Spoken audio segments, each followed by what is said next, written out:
আসসালামু আলাইকুম।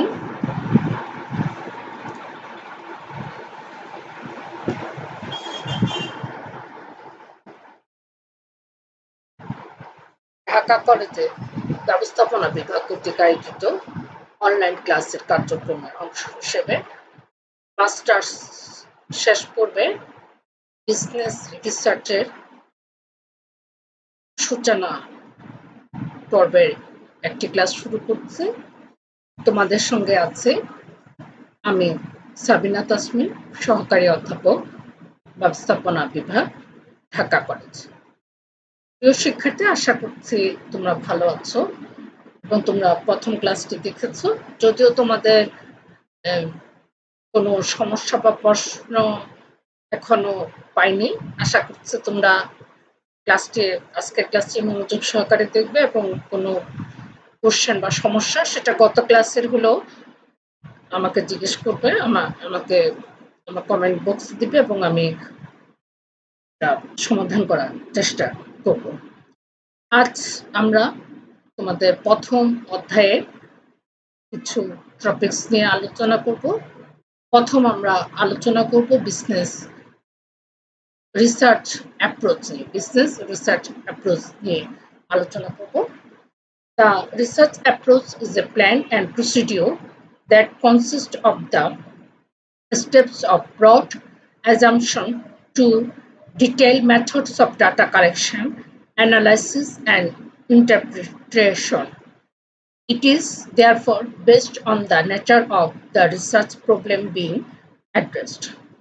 গত ক্লাসে আমরা রিসার্চ অবজেক্টিভসে বা হোয়াট ইজ রিসার্চ এখানে একটি কথা বলেছিলাম যে রিসার্চের টপিকসটার উপরে নির্ভর করে আমার রিসার্চটা কি ধরনের হবে, আমার রিসার্চের নেচারটা কি ধরনের হবে, গবেষণার নেচারটা কি ধরনের হবে এবং ওটার উপরই নির্ভর করবে আমার অ্যাপ্রোচটা কি ধরনের হবে।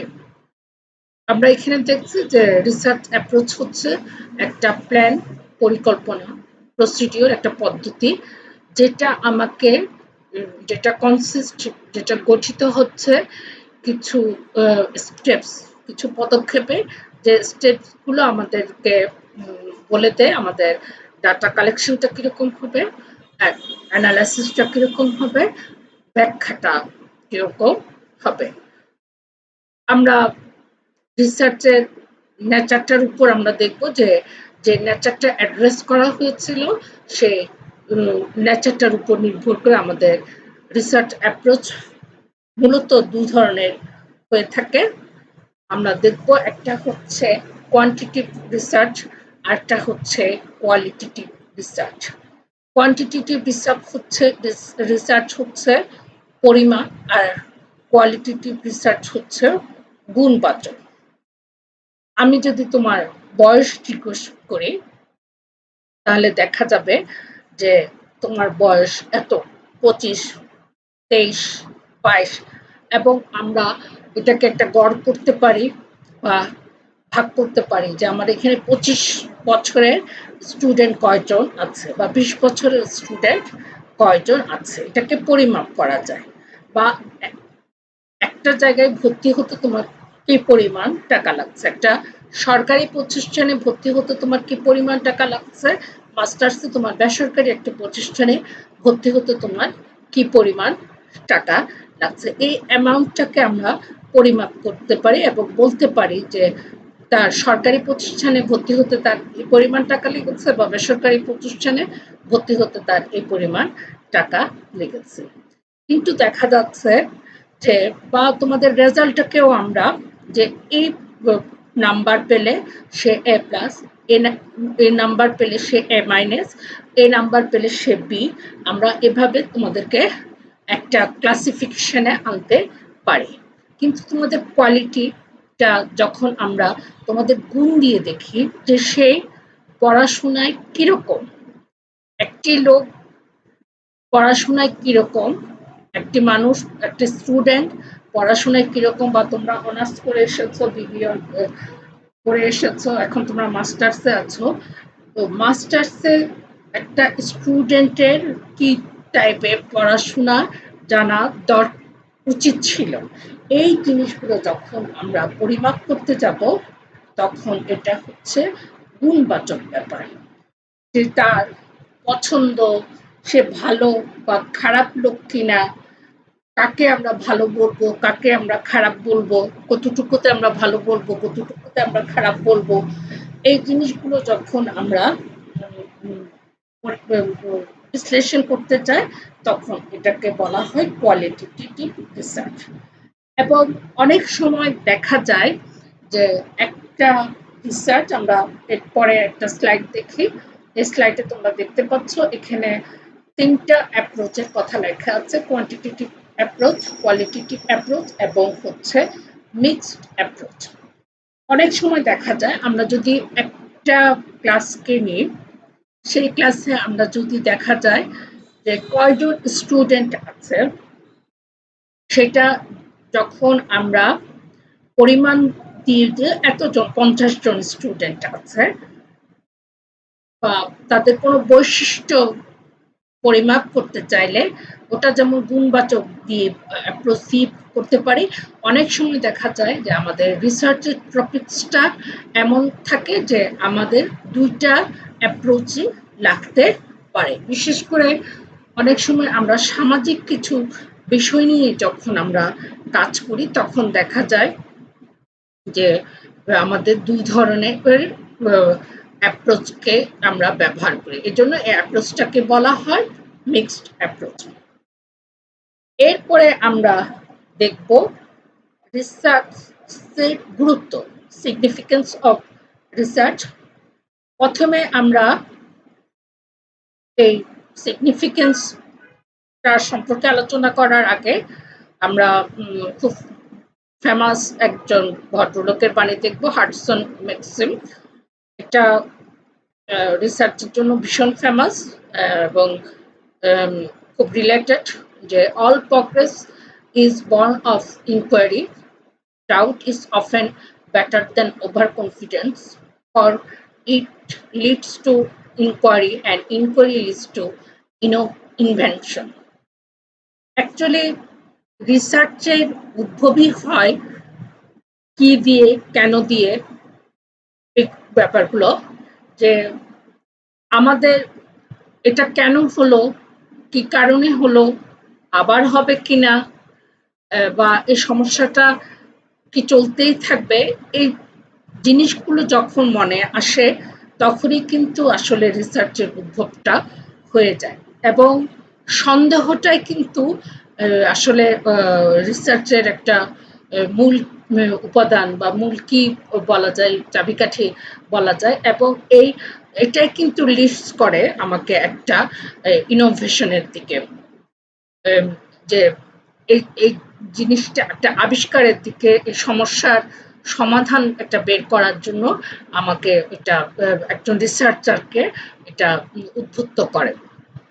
তো তোমাদের যখন রিসার্চের গুরুত্ব প্রায় তোমাদের এসে থাকে, তোমরা চেষ্টা করবা এই বাণীটা, হাডসন ম্যাক্সিমের এই বাণীটা অবশ্যই দিতে। এটা খুব পুরনো কথা, প্রায় আসে, এবং আমাদের আমরাও যখন ইউনিভার্সিটিতে পড়তাম আমরাও এই বাণীটাই ব্যবহার করতাম। তো এই বাণীটা অবশ্যই ব্যবহার করবা, খুব সোজা, খুব ভালো। তো এরপরে আমরা রিসার্চ সম্পর্কে, বর্তমানে যারা রিসার্চের কাজ করে থাকে তারা রিসার্চকে আরেকটা ভাবে আইডেন্টিফাই করে, রিসার্চের গুরুত্বটাকে আরেকটা ভাবে দেখে, যে এটা logical habits of thinking and organization. আমরা হোয়াট ইজ রিসার্চ সম্পর্কে আমরা প্রথম যে অধ্যায়ে বলেছি, প্রথম যে ক্লাসটা করেছি ওখানে আমরা বলেছি যে রিসার্চটা সবসময় সিস্টেমেটিক হতে হবে, সায়েন্টিফিক হতে হবে, লজিক্যাল হতে হবে। এবং রিসার্চটা আছে বলে আমরা এটাকে একটা আমাদের চিন্তা ভাবনা একটা গোছানো উপায়ে, একটা সুচিন্তিত উপায়ে এটা যেতে থাকে এবং এক পর্যায়ে এটা একটা সমাধানের পথ বের করে। তোমরা যারা গ্রামে যাওয়া আসা করো বা দীর্ঘদিন থেকেছো, তোমরা দেখেছো যে মানুষ প্রকৃতি থেকে অনেক ধরনের শিক্ষা নেয়, যে অনেক সময় অনেক লোক বলে থাকে যে আজকে বৃষ্টি হতে পারে, এটা প্রবাবিলিটি হতে পারে, কিন্তু উনি বেসিক্যালি হয়তো অতটা লজিক্যাল উপায়ে বলে না। কিন্তু একজন রিসার্চার যখন এই কথাটা বলবে, তার এর পিছনে কিন্তু একটা লজিক কাজ করবে, একটা সিস্টেম কাজ করবে, একটা অর্গানাইজিং উপায় কাজ করবে। তোমরা গ্রামে দেখবে যে কৃষকরা মাটির সঙ্গে কাজ করতে করতে তাদের অনেক ধরনের অভিজ্ঞতা হয়ে যায়, এবং তারা খুব সহজে বুঝতে পারে, যেহেতু তারা অনেক বেশি সময় এই জায়গাটা থেকে। একজন রিসার্চার যখন এ ধরনের কোনো কাজ নিয়ে কাজ করে, কৃষিজাত কোনো দ্রব্য নিয়ে কাজ করে, এদেরকে তারা তাদের ইন্টারভিউতে যোগ করে, এবং এখান থেকে তথ্য সংগ্রহ করে কিন্তু লজিক্যাল উপায়ে তারা একটা লজিক্যাল সিস্টেমেটিক সায়েন্টিফিক উপায়ে তারা কিন্তু একটা ডিসিশন, একটা সমাধান দিয়ে থাকে। আমরা এখন দেখব রিসার্চের সিগনিফিকেন্সে কিছু পয়েন্ট দেখব। একটা পয়েন্ট হচ্ছে decision making. Research decision making এ সাহায্য করে, কারণ রিসার্চে প্রচুর ইনফরমেশন থাকে, তথ্য থাকে, উপাত্ত থাকে। এজন্য একজন রিসার্চারের পক্ষে খুব সহজে একটা ডিসিশনে আসা সম্ভব হয়। এবং রিসার্চের আরেকটা গুরুত্বপূর্ণ গুরুত্ব হচ্ছে কালেক্টিং ইনফরমেশন। রিসার্চের অনেক বেশি ইনফরমেশনের দরকার হয়, এবং এর ফলে দেখা যাচ্ছে যে একজন রিসার্চারের যে ইনফরমেশন কালেক্ট করে, এই ইনফরমেশনের উপর ভিত্তি করে একজন যে ডিসিশন মেকিং এ থাকে তাকে ডিসিশন নিতে সুবিধা হয়। বাজেটে দেখা যায় যে রিসার্চ আমাদের বাজেট সম্পর্কে ধারণা দেয়, এই কাজটা করতে গেলে আমাদের কি ধরনের অর্থের প্রয়োজন হবে। এই ইনফরমেশনটা আমরা একজন রিসার্চারের কাছ থেকে পেয়ে থাকি। এরপরে লাস্টে একটা পয়েন্ট আছে ইকোনমিক্স। এটা আসলে অনেকগুলো বিষয় নিয়ে সমন্বিত।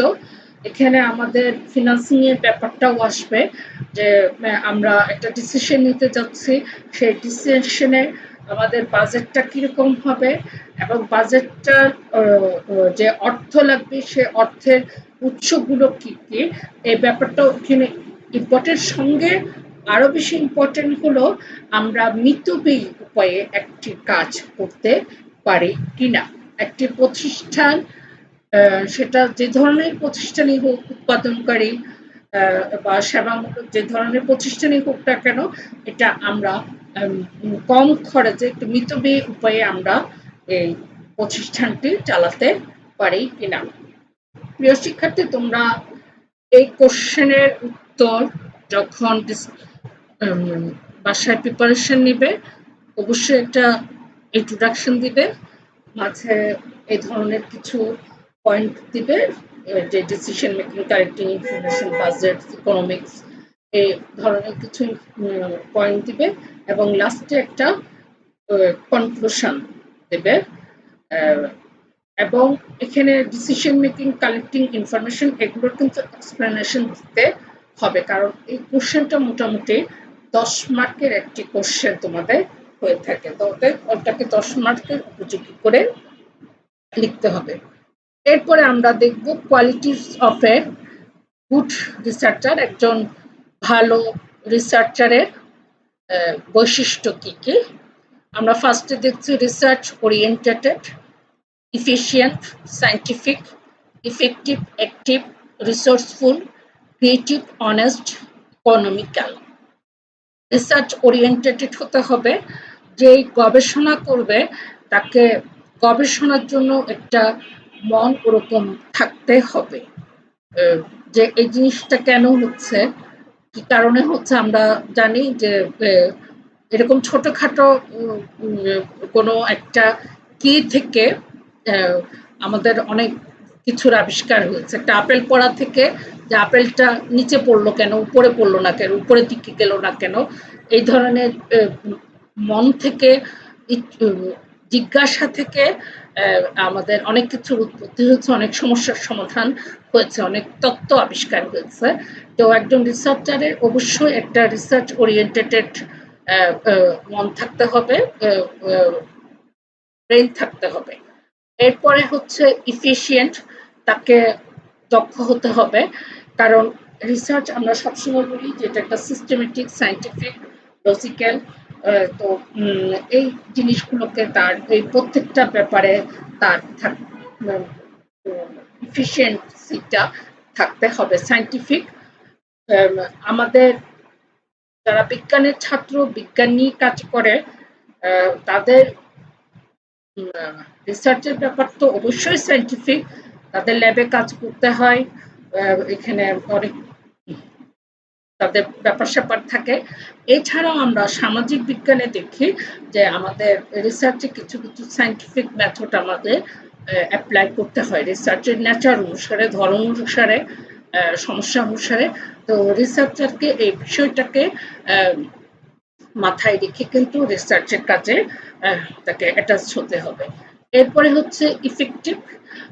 আমার কাজটা, আমি যে সমস্যা নিয়ে কাজ করতে চাচ্ছি, যে কি উত্তর আমি জানতে চাচ্ছি, কি বা কেন উত্তর আমরা জানতে চাচ্ছি, সেটা আমাকে সমাজে ইফেক্টিভ হতে হবে, সমাজে উপকারে লাগতে হবে। এখানে ফলপ্রদতা, প্রসূততা এটা বলে একটি শব্দ সাধারণত এখানে ব্যবহার হয়। তো এটা আমাকে আমার সমাজের জন্য, আমাদের যে কোনো কাজ একেবারে লাস্ট পয়েন্টে এটা আমার চিন্তা করতে হবে, এটা আমার সমাজের জন্য কতটুকু উপকারী, সমাজ কতটুকু বেনিফিটেড হবে, এই ব্যাপারটা কিন্তু আমার এখানে বুঝতে হবে। তো যেমন আমাকে ইফেক্টিভনেসটা থাকতে হবে, অ্যাক্টিভ। রিসার্চারকে অনেক অ্যাক্টিভ হতে হবে। রিসার্চার যদি আলস্যপ্রিয় হয়, তাহলে রিসার্চ কিন্তু খুব সহজে আগাবে না। এবং সবচেয়ে একটা বড় ব্যাপার হলো, একটা রিসার্চে কিন্তু সময়টা অনেক ইম্পর্টেন্ট ব্যাপার। কারণ এই সময় যে জিনিসটা, যে সমস্যাটা হয়তো যতটা এটার সলিউশন করতে পারলে যতটা সমাজের জন্য উপকার, এটা যদি আমি অনেক বেশি সময় নিয়ে, কালক্ষেপণ করে অনেক বেশি সময় নিয়ে পরবর্তীতে করি, তাহলে দেখা যাচ্ছে যে এটা আমার সমাজের জন্য অতটা উপকারী না। কারণ একজন রিসার্চারে অ্যাট লাস্টে আমরা একটু আগে বলেছি যে তার এটা যেন তার সমাজের জন্য দরকারি হয়, সমাজের জন্য পজিটিভ হয়, জিনিসটা বুঝতে হবে। এরপরে হচ্ছে রিসোর্সফুল। এটা অবশ্য একজন রিসার্চারের একটু টেকনিকের একটা ব্যাপার আছে, যে বিষয় নিয়ে আমি কাজ করতে চাই, আমি অনেকগুলো বিষয় নিয়ে কাজ করতে পারি, অনেক রকম বিষয় নিয়ে কাজ করতে পারি, কিন্তু যখন আমরা একটা ডিগ্রি অর্জন করতে চাই, তো তখন সাধারণত আমাদের খেয়াল রাখতে হয় যে এটার এই টপিকসটা নিয়ে বা এই কিটা নিয়ে যে আমি কাজ করব, এটার সঙ্গে রিলেটেড রিসোর্স, বইপত্র, যন্ত্রপাতি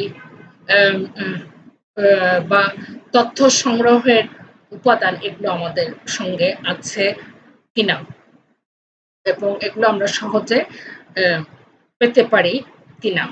কারণ আমরা যেটুকু দেখি, আমি যদি বাংলাদেশের প্রেক্ষাপটে আমরা বলি যে আমাদের রিসার্চের জন্য বরাদ্দ অনেক কম, তাহলে দেখা যাচ্ছে যে অনেক সময় একজন রিসার্চার যদি তার অর্থের অভাবে, তার রিসার্চ ফান্ডের অভাবে তার রিসার্চটা শেষ করতে না পারে, তাহলে এটা অনেক দুঃখজনক একটা ব্যাপার। এজন্য একজন গুড রিসার্চারের আগে দেখতে হবে যে সে এই টপিকসটা নিয়ে কাজ করলে বা এই সমস্যাটা নিয়ে কাজ করলে সেটার রিলেটেড উপাদান যথেষ্ট পেতে পারে কিনা। ক্রিয়েটিভ হতে হবে, সৃজনশীল হতে হবে। আমি আমার যে বিষয়টা নিয়ে কাজ করতে চাচ্ছি, সেখানে অবশ্যই আমার পূর্ববর্তী রিসার্চাররা কাজ করছে, ওই আমার পেপারস ওগুলো থাকবে, কিন্তু ওটার থেকেও আমার পেপার আমার রিপোর্টটা আরো বেশি ক্রিয়েটিভ হতে হবে, আরো বেশি সৃজনশীলতার পরিচয় আমাকে দিতে হবে। এরপরে হচ্ছে অনেস্ট, রিসার্চারকে অবশ্যই অনেস্ট হতে হবে, কারণ রিসার্চের একটি বড় উপাদান হচ্ছে তথ্য সংগ্রহ। তো এই তথ্য সংগ্রহ যদি একজন রিসার্চার নিজে গিয়ে করে, তাহলে দেখা যাবে যে রিসার্চ যতটা ভালো রিসার্চ হবে, উত্তম রিসার্চ হবে, সেখানে যদি সে এখানে কোনো লোক নিয়োগ করে ডাটা কালেকশনের জন্য, তাহলে এটা অত উত্তম রিসার্চ নাও হতে পারে। কারণ যে রিসার্চ করবে তার একটা টেকনিক থাকে, কৌশল থাকে যে তথ্য সংগ্রহে, এবং অনেক সময় দেখা যায় যে তথ্য প্রদানকারী কে সব কথা অতটা ডিরেক্টলি জিজ্ঞেস করা যাচ্ছে না। যে অনেক সময় দেখা যায় যে কাউকে বয়স জিজ্ঞেস করলে সে হয়তো এটা বলতে নাও চাইতে পারে। তো তখন তাকে কোনো একটা অন্য উপায়ে, যে ৭১-এর সময়, যুদ্ধের সময়, মুক্তিযুদ্ধের সময় আপনার আপনি কত বড় ছিলেন? তো ওটাতে বা এই ঝড়ের সময়, ৮৮-র বন্যার সময় আপনি কত বড় মনে করতে পারছেন কিনা, কত বড় ছিলেন তখন? এ ধরনের কথা বলে যখন তার বয়সটা জানা যায়, এই টেকনিকগুলো হয়তো আমি কাউকে অ্যাপয়েন্ট করলে সে হয়তো ততটা নাও জানতে পারে। তো একজন রিসার্চার যদি এই নিজে গিয়ে ডাটা কালেকশন করে, তাহলে দেখা যাচ্ছে যে সে এই অনেস্টির একটা, সততার একটা পরিচয় এখানে দেওয়া যায়। ইকোনমিক্যাল, আমরা আগেও বলেছি যে রিসার্চে আমাদের বরাদ্দ অনেক কম থাকে, এবং এজন্য দেখা যাচ্ছে যে মিতব্যয়ী হয়ে রিসার্চটা করাও রিসার্চারের একটি গুড, ভালো, উত্তম বৈশিষ্ট্যের মধ্যে পড়ে। আমরা একটু আগে দেখলাম যে গবেষক তার কোয়ালিটিটা কি হবে। এখন আমরা দেখছি যে একটা গবেষণা পত্রের গবেষণার কোয়ালিটিটা, উত্তম গবেষণার বৈশিষ্ট্যটা কি হবে। একটা হচ্ছে ইম্পিরিক্যাল, এটা অবশ্য পরীক্ষা নিরীক্ষা লব্ধ হতে হবে, এবং রিসার্চারের যদি ডিরেক্ট এক্সপেরিয়েন্স, অবজারভেশন থাকে, তাহলে এটাকে আমরা একটা গুড রিসার্চ হিসাবে দেখতে পারি। লজিক্যাল, এটা অবশ্যই লজিক্যাল হতে হবে, এবং এটার প্রসিডিউরটাও লজিক্যাল হতে হবে, সিস্টেমেটিক হতে হবে, সায়েন্টিফিক হতে হবে, এবং এটার একটা প্রিন্সিপাল থাকবে। এটা সাইকেলটা ঘুরতে থাকবে, সাইক্লিক্যাল থাকবে। আমাদের রিসার্চ সাধারণত একটা প্রবলেম দিয়ে শুরু হয়, এবং আবার আর সমাধান দিয়ে হয়তো এটার সমাধান আরো হতে পারে কিনা, এ ধরনের একটা কোশ্চেন দিয়ে কিন্তু একটা রিসার্চ শেষ হয়। তো ওই জন্য দেখা যাচ্ছে যে এটা একটা বৃত্তের আকারে আমরা ধরতে পারি। একটা বৃত্তের মূল বিন্দু থেকে আমরা যদি স্টার্ট করি এবং শেষে এসে আমরা আবার ওই বৃত্ততে মিলিত হতে পারি, তার জন্য রিসার্চকে আমরা বলি যে এটা একটা বৃত্ত আকার। এরপরে হচ্ছে অ্যানালাইটিক্যাল রিসার্চ, অবশ্যই বিশ্লেষণাত্মক হতে হবে। এটার একটা ডিসক্রিপশন থাকতে হবে, বর্ণনা থাকতে হবে যে কি কারণে এটা করা হচ্ছে। একটা এক্সপেরিমেন্টাল থাকতে হবে, পরীক্ষা নিরীক্ষা থাকতে হবে, কেস স্টাডি থাকতে হবে। এরপরে হচ্ছে ক্রিটিক্যাল, অবশ্যই আমাদের লাস্টে একটা রিসার্চের শেষে আমরা খুব রিসার্চার খুব যত্ন সহকারে একটা জাজমেন্টটা দিয়ে থাকে যে এই রিসার্চের কি কি ধরনের সমাধান রিসার্চার নিজে ব্যক্তিগতভাবে মনে করে। ম্যাথোডোলজিক্যাল, একটা মেথড এবং ম্যাথোডোলজি এখানে অবশ্যই সবসময় করা হয়। এরপরে হচ্ছে রিপ্লিকেবিলিটি, তোমরা যারা পিএইচডি করেছে তাদের সঙ্গে কথা বলে তোমরা জানতে পারবে যে রিসার্চের যখন তারা রিপোর্টটা সাবমিট করে, তখন তাদের একটা ডিফেন্স বলে ব্যাপার থাকে, এবং এটা শব্দের অর্থ হচ্ছে যে প্রশ্নের জবাব দেওয়া, প্রশ্নের উত্তর জবাব দেওয়া। তো তখন ওনাকে জিজ্ঞেস করা হয় যে আপনি এই কাজটা এই পদ্ধতিটা নিলেন কেন, এটা কোয়ালিটি হলো কেন, কোয়ান্টিটেটিভ হলো কেন, বা মিক্সড কেন নিলেন, এটা মিক্স না নিয়ে তো শুধু এটা দিয়ে করতে পারতেন, এবং সে তার পক্ষে সে বর্ণনা করবে। এরপরে আমরা দেখব রিসার্চের খুব গুরুত্বপূর্ণ একটা উপাদান মেথোডোলজি এবং মেথড। মেথোডোলজি সম্পর্কে আমরা একটু জানি যে মেথোডোলজি এবং মেথড আমরা একটু পড়ি। Methodology and methods, two terms are often treated as synonyms. Methodology is a strategy or plan of action that links methods to outcomes. Methodology is broader and envelops methods. It is understanding the social organization, context, philosophical and political issues of the enterprise of researchers who use methods. It directs our choice and us of methods. Actually method আর methodology আমি যখন ইউনিভার্সিটিতে ছিলাম, masters পড়তাম, তখন আমার কাছেও খুব এটা একটু জটিল মনে হতো। পরে তোমাদের পড়ানোর সময় আসলে জিনিসটা অনেক সোজা হয়ে গেছে, বা জটিল জিনিসটাকে একটু সহজ করতে পেরেছে।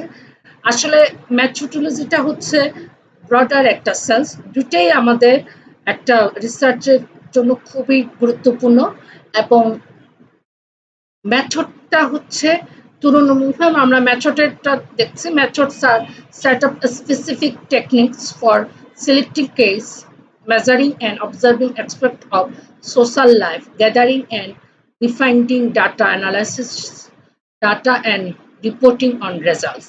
Methods are techniques and purpose to use. এখানে questionnaire, interview, focus group. Not all methods can be applied to all research questions, so the choice of method is limited by the area of research that you wish to explore. মেথোডোলজিটা হচ্ছে broader, এবং method হচ্ছে মেথোডোলজির একটা অংশ। অনেক সময় দেখা যায় যে আমাদের রিসার্চটার নেচার হচ্ছে ডিসক্রিপটিভ, এবং এটার মেথোডোলজি ডিসক্রিপটিভ, এবং মেথডটা হচ্ছে আমি কোশ্চেনিয়ার, প্রশ্নের মাধ্যমে আমি আমার তথ্য সংগ্রহ করছি। তোমরা এখানে দেখতে পাচ্ছ কোশ্চেনের কথা লেখা আছে, ইন্টারভিউর কথা লেখা আছে, ফোকাস গ্রুপের কথা লেখা আছে। এগুলো হচ্ছে মেথড। তো সেই হিসাবে আমরা বলতে পারি মেথোডোলজি হচ্ছে সিস্টেম অফ মেথড, আর মেথড হচ্ছে orderly procedure for doing something. মেথডটা is a technique employed by the researcher, আর মেথোডোলজিটা হচ্ছে methodology is a critical approach used to interpret the data collected. তোমাদের কোনো কোশ্চেন থাকলে আমাকে কমেন্ট বক্সে দিবে, আমি চেষ্টা করব তোমাদের কোশ্চেনের সলিউশন করার। অবশ্যই বাসায় থাকবে এবং পড়াশোনা করবে, আর ইনশাল্লাহ আমরা খুব তাড়াতাড়ি ক্লাসে ফিরে আসবো, এবং তোমাদের সঙ্গে দেখা হবে, মুখোমুখি দেখা হবে। এরকম অনলাইনে ক্লাস আমরা নিতে চাচ্ছি না, তোমাদের দেখতে চাচ্ছি। তোমাদের সবাইকে ধন্যবাদ। ইনশাল্লাহ আল্লাহর রহমতে তোমরা সবাই ভালো থাকবে। খুদা হাফেজ।